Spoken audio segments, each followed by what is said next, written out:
आप सभी का स्वागत है लेट्स टॉक के एक नए एपिसोड में। आज हमारे साथ हैं ईशा अग्रवाल। ईशा एक एंटरप्रेन्योर हैं सेल्फ केयर और मेंटल वेलनेस इंडस्ट्री में।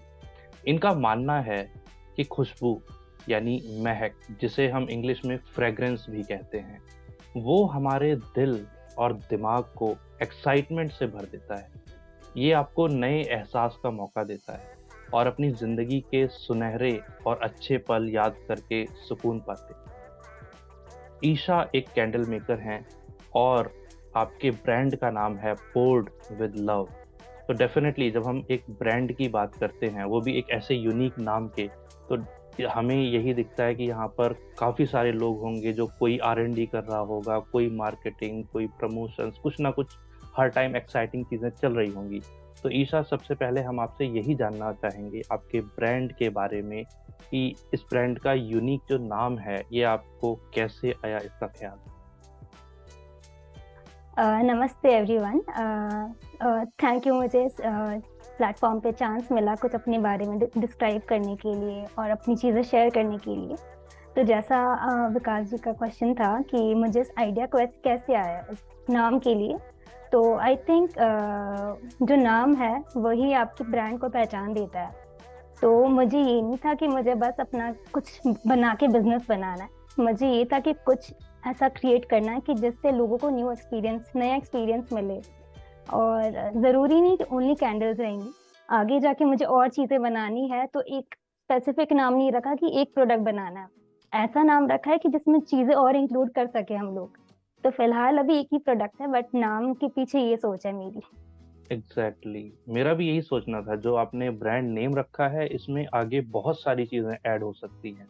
तो मैं खुद भी सोच रहा था कि आपको या तो मैं सजेस्ट करूंगा, बट डेफिनेटली मैं ये चीज़ अपने ऑडियंस के लिए छोड़ता हूँ कि हमारी जो ऑडियंस है वो कमेंट सेक्शन में अपने सजेशंस देगी कि इस ब्रांड में और क्या चीज़ें ऐड हो सकती हैं। स्पेशली क्योंकि ये वैलेंटाइंस वीक है, तो लोगों के माइंड में ऑलरेडी बहुत सारे आइडियाज़ आ रहे होंगे जो इस ब्रांड से अटैच हो सकते हैं। तो अगर आप अपनी कंपनी के बारे में थोड़ा और बताना चाहें कि अभी इसमें कितने लोग इन्वॉल्व हैं, बिकॉज़ एक बिज़नेस डेफ़िनेटली बहुत सारी स्किल्स की ज़रूरत होती है, तो आप कैसे मैनेज करती हैं ये सब? ये बहुत ही इंटरेस्टिंग क्वेश्चन है।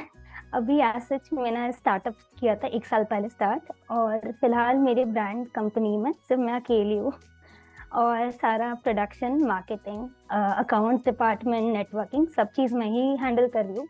जैसे भी हो रहा है, मुझे ये लगता है कि अपनी स्पीड से चलो तो अपने आप चीज़ें सीखोगे, अपने आप चीज़ें बनेंगी। तो अपने हिसाब से चलो, और मेरा यही मोटो है कि जितना करोगे उतना सीखोगे। ये बहुत बहुत ही अच्छा थॉट है आपका कि आप इतनी सारी चीज़ें अकेले सँभाल रही हैं। तो आपने जैसे बताया कि आप सारे रोल्स खुद ही इसमें देख रही हैं अपनी कंपनी में। तो क्या आपने पहले कोई कोर्स किया था, जैसे एमबीए या कुछ भी बिज़नेस रिलेटेड, जिससे आपको ये सारी चीज़ों का आइडिया है? स्पेशली आपके प्रोडक्ट के बारे में ऑल्सो, कि आपने कुछ पहले ही स्टडी या कुछ कोर्स कर रखा है, या कैसे ये शुरू हुआ? जैसे कि आप मेरे नाम से देख सकते हो, आई एम ईशा अग्रवाल। तो बनियों के खून में ही बिजनेस होता है, वो जैसे सब जानते हैं। सो डिप्लोमा किया है मैंने फैशन डिजाइनिंग में, but MBA as such marketing कुछ नहीं किया मैंने। बट कुछ सालों तक मैंने अपने फैमिली बिजनेस को हैंडल करा था, वहाँ का मतलब रिटेल पूरा काउंटर था, और मार्केटिंग था, अकाउंट था, वो सब मैंने हैंडल करा था।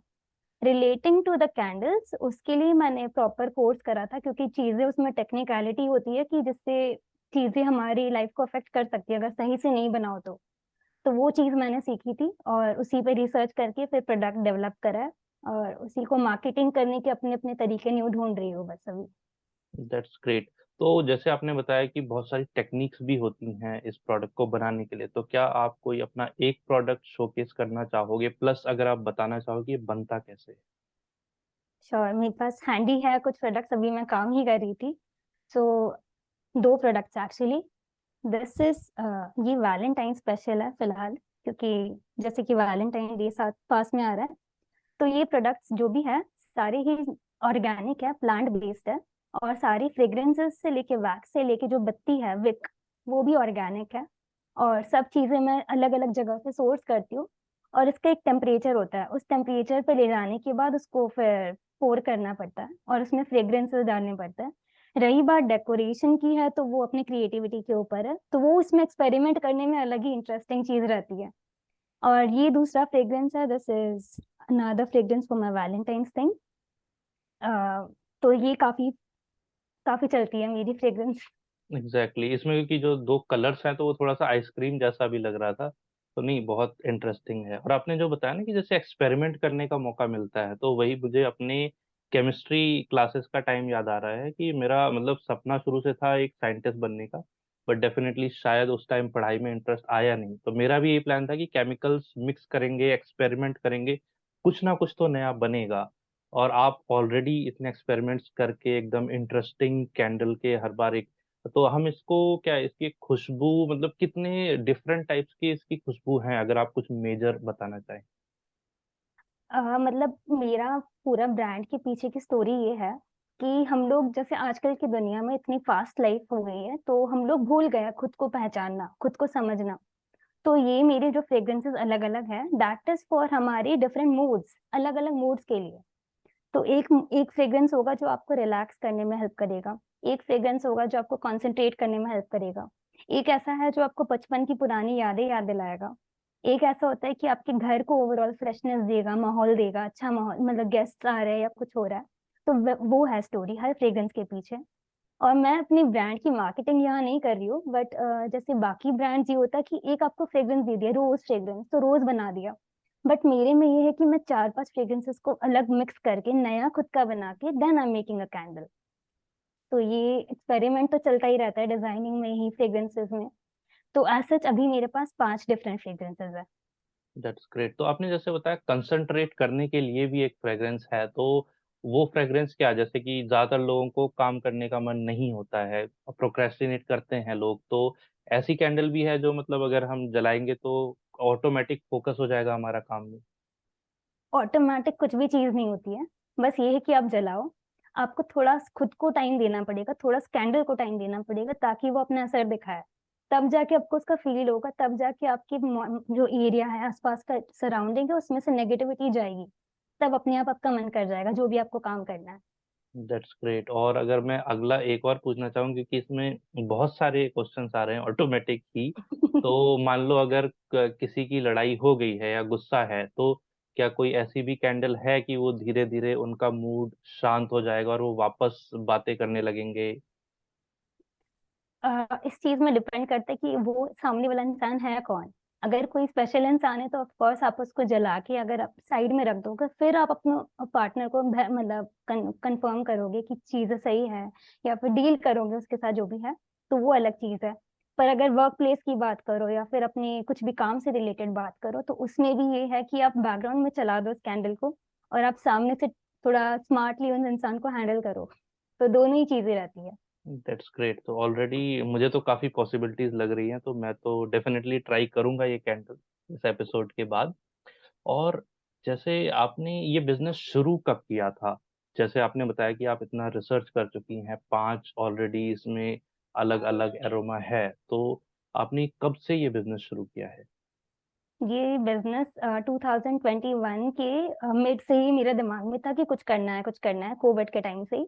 बट रिसर्च में थोड़ा टाइम लग गया, तो 2021 के एंड में स्टार्ट किया था मैंने। ओके, बिकॉज कोविड एक काफी टफ टाइम रहा है, तो उस टाइम पे बिजनेस शुरू करने के बारे में सोचना भी एक बहुत मुश्किल चीज होती है, तो आपने स्पेशली उसी टाइम को क्यों चुना। उस टाइम ये था कि पहले मैं मतलब I am a fashion designer, मैं पेंटिंग्स वगैरह भी बनाती हूँ, बट उस टाइम ये था कि कितनी पेंटिंग्स बनाएंगे। तो कुछ करते हैं जिससे हमारा भी अच्छा फायदा हो, और जो आसपास के लोग हैं उनको भी कुछ नया एक्सपीरियंस मिले, कुछ नई चीज देखने मिले, कुछ नया सोच मिले लाइफ दुनिया में। तो उस टाइम बस ये था कि मेरे को इतना करना भी नहीं था, मुझे बस ये था कि सामान ला दिया और बेच दिया, वो कुछ करना था। बट उस टाइम इतना ये था कि यार, जब चीजें मार्केट में मिल रही है वो इतना सही नहीं है, मैंने रिसर्च जैसे जैसे करा तो इतनी क्वालिटी वाइज अच्छा नहीं है। तो भले ही टाइम लगेगा, बट आई थिंक ये चल जाएगा। एग्जैक्टली जब आप कुछ नया लाते हैं ना, स्पेशली मार्केट में, क्योंकि बड़ी कंपनीज को आदत हो गई है कि हम यही सेल करेंगे, कस्टमर तो लेगा, उसके पास ऑप्शन ही नहीं है। लेकिन जब आप जैसे क्रिएटिव लोग आते हैं एकदम यूनिक आइडिया के साथ और स्पेशली कस्टमर की नीड को फोकस करते हुए, तो वो ब्रेक थ्रू आता है मार्केट में। तो डेफ़िनेटली मुझे लग रहा है पॉसिबिलिटीज़ बहुत हैं। और जैसे मैं देख रहा हूँ कि आपकी चैलेंजेस लेने की हैबिट है और आप उसमें सक्सीड भी करते हैं। तो मैं आपसे जानना चाहूँगा कि बचपन में specially being a girl child आपको कभी कोई दिक्कतों का सामना करना पड़ा या फिर लाइफ़ सब कुछ एकदम ईज़ी रही है आपके लिए? लाइफ कभी भी किसी की इजी नहीं रहती है, स्पेशली फॉर गर्ल्स। तो गर्ल्स की लाइफ में, आई थिंक मेरे नहीं, सबकी लाइफ में ये इशू बड़ा रहता है कि हम सिक्योर नहीं है बाहर जाके। पेरेंट्स को लगता है कि भले ही हम कितने भी बड़े हो जाए, बट बाहर की दुनिया तो बाहर की दुनिया ही है। तो मतलब वो डरते हैं कि बाहर कैसे भेजे, बाहर कुछ भी हो जाएगा, बस ये घर से बाहर पैर रखेगी और कुछ हो जाएगा इसके साथ में। तो सबसे बड़ा चैलेंज यही था मेरे साथ कि उनको कन्विंस करना कि मैं मतलब खुद को हैंडल कर सकती हूँ, भले ही सामने भी कैसा भी इंसान होगा, बट मुझे पता है कि स्मार्टली कैसे बात करनी है उससे, खुद को कैसे प्रोटेक्टेड रखना है mainly. That's great and finally जिस तरह से मुझे दिख रहा है कि आपके पेरेंट्स सैटिस्फाइड हो गए आपके कॉन्फिडेंस को देखकर, तो मैं आपसे ये जानना चाहूँगा कि आप एक इंट्रोवर्ट हैं या एक्सट्रोवर्ट? ये बहुत बड़ा क्वेश्चन है। मैं बचपन में बिल्कुल भी इंट्रोवर्ट नहीं थी, बहुत ज़्यादा एक्सट्रोवर्ट थी मैं। बट पता नहीं ओवर द टाइम यही डर की वज़ह से तो मैं भी सोचती थी यार ठीक है, घर में ठीक ही है, तो आदत हो गई थी इंट्रोवर्ट जैसी बनने की। बट अब धीरे-धीरे थोड़ी-सी बिज़नेस करा है तो लोगों से बात तो करनी पड़ेगी। तो धीरे-धीरे बाहर निकलने की कोशिश चल रही है और वापस से बात करना सीख रही हूँ लोगों से, किस टाइप से दुनिया आगे निकल गई है। और वही। ये बहुत बड़ी बात है कि कोई अपनी पर्सनैलिटी को पूरा बदले एक बार और उसके बाद दोबारा बदलना बहुत, मैं तो ये बोलूँगा, एक इम्पॉसिबल जैसी चीज़ है। So hats off to you for just continuing to improving yourself, because transform करना खुद को बहुत ज़रूरी है, वो भी सिचुएशंस के हिसाब से। और जैसे आपने अब बिज़नेस के बारे में बताया, तो क्या बिज़नेस में भी आपको कोई चैलेंजेस का सामना करना पड़ा? बिज़नेस में चैलेंजेस ये था कि जैसे कुछ-कुछ टेक्निकलिटीज़ है, भले ही प्रोडक्ट मुझे आता है बट जैसे लीगल टेक्निकलिटीज़ हो गई या कुछ भी टेक्निकल जैसे सॉफ्टवेयर वाली चीज़ें हो गई, वेबसाइट रिलेटेड चीज़ें हो गई, तो उस चीज़ में मेरा थोड़ा-सा हाथ ढीला है। तो उसके लिए I am looking for new people जो मुझे हेल्प कर सके इस चीज़ में। तभी मैं नेटवर्किंग में थोड़ा कोशिश कर रही हूँ कि नए-नए लोगों से मिलूँ। और इसमें मैं एक सलाह दे सकता हूँ आपको, जितना मैंने देखा है अपने दोस्तों को भी, कि वो इंटर्न्स को अप्रोच करते हैं, बिकॉज़ इंटर्न्स कुछ ना कुछ सीखना भी चाहते हैं, उन्हें भी एक्सपीरियंस गेन करना है। तो मुझे लगता है कि अगर आपने अभी तक इंटर्न्स को अप्रोच नहीं किया है, तो एक जैसे कॉलेज स्टूडेंट्स हैं या जो भी, वो हर कोई चाहता है एक्सपीरियंस गेन करना। तो जैसे आप बिज़नेस में इतनी ऑक्यूपाइड हैं अभी, तो कई कोई आपने अपनी बकेट लिस्ट भी बना रखी है कि बिज़नेस करते-करते या बिज़नेस के बाद आपको कोई प्लेसेस ट्रैवल करनी हो या कोई आपका ड्रीम लोकेशन हो? अ, बकेट लिस्ट तो हर इंसान की होती है, बहुत सारी है मेरी भी उसमें चीज़ें। बट सबसे मेन चीज़ है एक और जो मेरा विजिटिंग प्लेस है, जो मुझे कैंडल के बिज़नेस से ही जोड़ के आगे बढ़ाना है, वो है ऋषिकेश, क्योंकि that is the yoga capital of the world. तो वहाँ जाके मुझे योगा सीखना है और मतलब not just for my self, again for the community. मुझे लोगों को ही देना है योगा सीख कर कुछ ना कुछ। तो सबसे पहला बकेट लिस्ट में तो वही है। उसके बाद बाहर की दुनिया की अगर बात करो तो मेरी फेवरेट प्लेस जापान है। मतलब मुझे किसी कंट्री से कोई मतलब नहीं, लास वेगास हो गया, टोक्यो हो गया, किसी से कोई मतलब नहीं है। मुझे बस जापान जाके वहाँ का कल्चर, वहाँ की टेक्नोलॉजी, वहाँ का रहन-सहन और वहाँ के चेरी ब्लॉसम्स देखना है। उसके अलावा आई थिंक नहीं, जापान ही जाना है मुझे। ओके, तो योगा एंड जापान, तो मैं देख सकता हूँ कि आपको cleanliness, peace, happiness, positivity specially अगर मैं बोलूँ तो उससे आप काफ़ी रिलेट करती हैं। तो जैसे आपने योगा के बारे में बताया, तो मुझे लगता है कि आप शायद हेल्थ में भी ज़्यादा इंटरेस्टेड हैं, जितना मुझे लगता है। तो क्या आप बताना चाहेंगी आपकी हॉबीज़ क्या हैं? हेल्थ वाइज मेरा कोशिश रहती है कि कुछ ना कुछ मतलब सेफ चीजें खाऊं, मतलब हेल्दी चीजें खाऊं और हेल्थ प्रैक्टिस भी करूं थोड़ा बहुत, मतलब भले ही रेगुलर ना हो पाए बट डेली कुछ ना कुछ होता रहे। तो हॉबीज मेरी है डांसिंग, मुझे डांसिंग बहुत ज्यादा पसंद है। मतलब कुछ भी करते रहो साइड में डांस चलता ही रहता है कंटिन्यूअस। उसके अलावा सिंगिंग भले ही हमें नहीं आती है बट पसंद है सिंगिंग करना भी। और थोड़ा बहुत जैसे मतलब कुछ कभी कुछ अलग चीज़ देख ली तो उसके बारे में पढ़ लिया थोड़ा बहुत, या फिर वही नेटफ्लिक्स वगैरह, तो वही चीज़ है। That's great. जैसा कि मैंने जितना आपके बारे में जाना है, आप पुणे से बिलॉन्ग करती हैं। तो कुछ आप यस। बताना चाहेंगी कि अगर किसी को पुणे जाना चाहिए तो क्यों जाना चाहिए, या कोई ऐसी खास जगह जहाँ ज़रूर जाना चाहिए उन्हें? पुणे से मैं बिलोंग तो करती हूँ, बट मुझे छोड़ के काफी टाइम हो गया पुणे, और मतलब बिल्कुल चाइल्डहुड के टाइम थी मैं वहाँ पे। तो इतना तो मुझे डिटेल याद नहीं कि कौन सी जगह कैसी है। बट सबसे इम्पोर्टेंट चीज आई थिंक पुणे की है वेदर। वेदर वहाँ का ऐसा है कि कंटिन्यूस पूरे साल भर अच्छा ही रहता है। और जिसको मानसून पसंद है उसको तो डेफिनेटली वह पुणे जाना चाहिए। पर फेमस चीजें आज सच मुझे इतना नहीं पता पुणे का। जितना मैं जानता हूँ, रचना रानाडे, शी इज एक, वो स्टॉक मार्केट की एक्सपर्ट हैं। और मैंने शायद 1 साल पहले उनका वीडियो देखा, तो वो पुणे से ही हैं। तो डेफिनेटली जितना मुझे याद है, पुणे में और भी बहुत सारी चीजें हैं। खासकर मैंने भी देखा है, बिजनेस रिलेटेड काफी लोग आते हैं वहां से। तो एक ये तो है बहुत अच्छी चीज वहाँ की। और एक और चीज मैं जानना चाहूंगा, जैसे आप सेल्फ केयर से इंडस्ट्री से भी बिलोंग करती हैं, तो सेल्फ केयर क्या है और क्या ये सच में जरूरी है?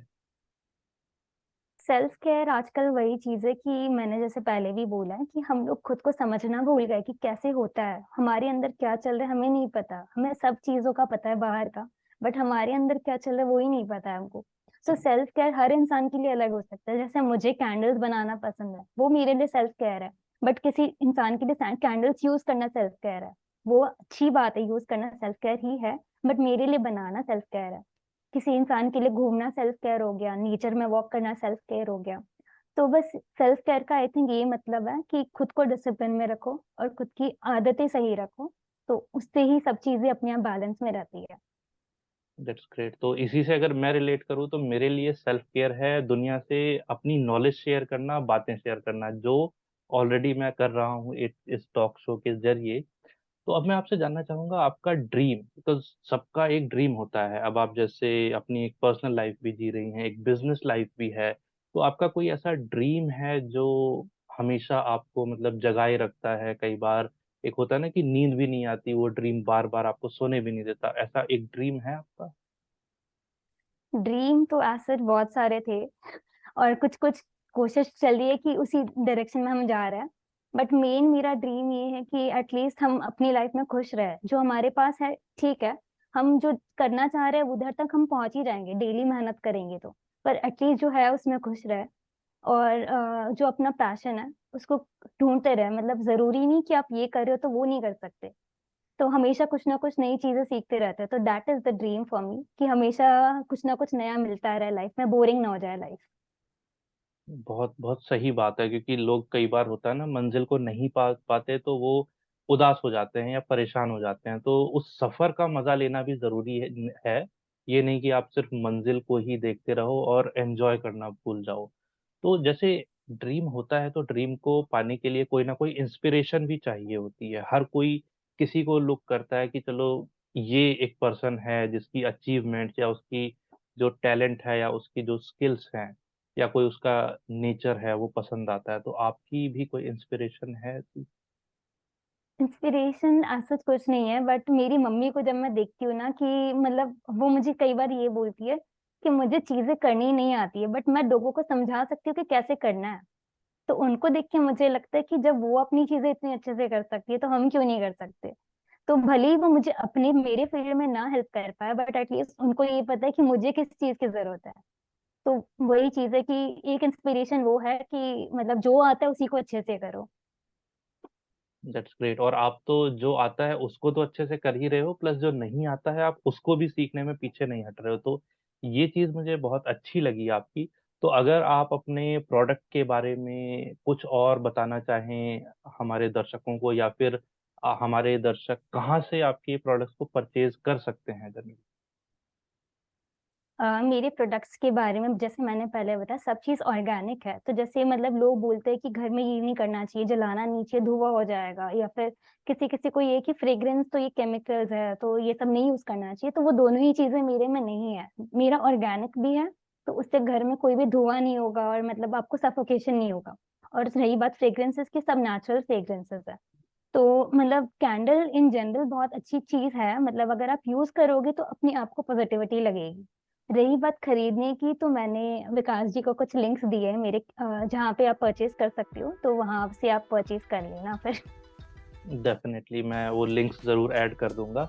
और जाते-जाते अगर आप हमारे दर्शकों से कुछ शेयर करना चाहें, बिकॉज़ मेरा जो बिलीफ़ है वो यही है कि ज़रूरी नहीं है कि आप स्टीव जॉब्स बने, बिल गेट्स बने या सचिन तेंदुलकर। हर किसी में एक चैंपियन छुपा हुआ है। ज़रूरत है उसे जगाने की, लाइफ़ के चैलेंजेस फ़ेस करने की। और जैसे जितना मैंने आपकी जर्नी के बारे में जाना, आपने बहुत सारी चीज़ें ट्राई की हैं और आप सक्सेस के रास्ते पे हैं। तो अगर आप औरों को कुछ बताना चाहें कि क्या उन्हें करना चाहिए लाइफ में जिससे वो रुके नहीं, डरे नहीं, कुछ ना कुछ करते जाएँ, तो आपका अगर कोई स्पेशल मैसेज हो? मेरा स्पेशल मैसेज एक ही है, जैसे मतलब जैसे 1 साल हो गया मुझे बिज़नेस ये वाला स्टार्ट करके, तो मैंने 1 साल में यही सीखा कि जब तक आप खुद को बाहर नहीं रखोगे लोगों के सामने, तब तक आप चीज़ें सीख ही नहीं सकते। आप जब दिखाओगे तब जाके लोग या तो आपको अच्छी तारीफ़ करेंगे, या तो आपको क्रिटिसाइज़ करेंगे, या तो आपको गाइड करेंगे। जब तक आप बाहर नहीं निकलोगे, लोग कुछ नहीं कर सकते, लोग जब आपको जानते ही नहीं हैं। तो दैट इज़ द मैसेज। बहुत बहुत ही बढ़िया मैसेज आपने दिया कि आप हो सकता है दुनिया के सबसे टैलेंटेड पर्सन हो, बट जब तक आप सामने नहीं आओगे, दुनिया का सामना नहीं करोगे, तब तक नहीं पता चलेगा आपको। क्या पता आप में कुछ कमियाँ हो, लेकिन जब तक आप जानेंगे नहीं तो आप उसको इम्प्रूव कैसे करें? तो इसके साथ हम लेते हैं अलविदा। और धन्यवाद ईशा जी आज हमारे टॉक शो में आने के लिए। थैंक यू सो मच मुझे बुलाने के लिए। और काफ़ी अच्छा एक्सपीरियंस है जो आप ये कर रहे हो लोगों से जुड़ने का, काफ़ी अच्छा एक्सपीरियंस है मेरे लिए। Thanks a lot.